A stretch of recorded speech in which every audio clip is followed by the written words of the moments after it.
Have you ever been down with the flu, feeling utterly miserable, and found yourself wondering about the truly serious symptoms that might arise? It is completely natural to think about potential complications, especially when a high fever is part of the picture.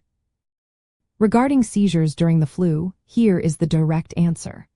While seizures can sometimes occur, particularly in young children, they are generally rare for adults.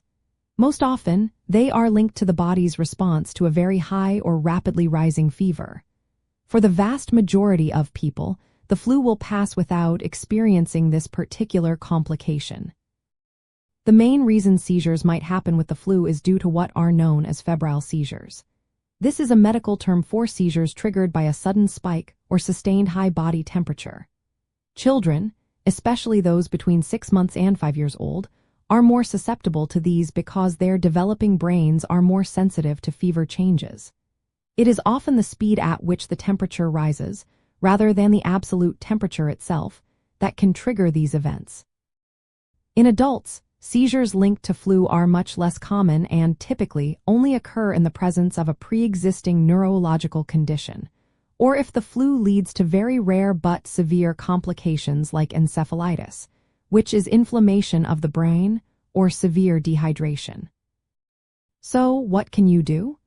Your focus should be on effectively managing fever.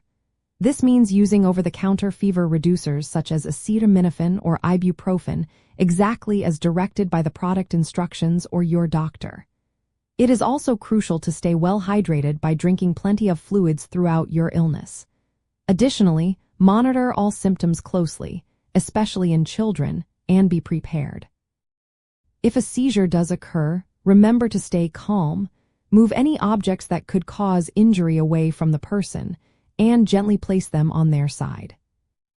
It is helpful to know that while frightening to witness, a simple febrile seizure typically does not cause long-term brain damage.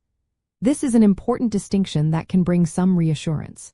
However, any seizure occurring during an illness, whether it is the flu or something else, warrants immediate medical attention. A healthcare professional needs to assess the situation to rule out any more serious underlying causes and to ensure proper care is provided. By understanding that seizures linked to flu are most often related to fever, you can take appropriate actions to manage the illness and respond calmly if a seizure occurs. Diligent fever management and knowing when to seek professional medical help are key. These steps will help you navigate flu season with greater confidence, ensuring the best possible health outcomes for yourself and your loved ones.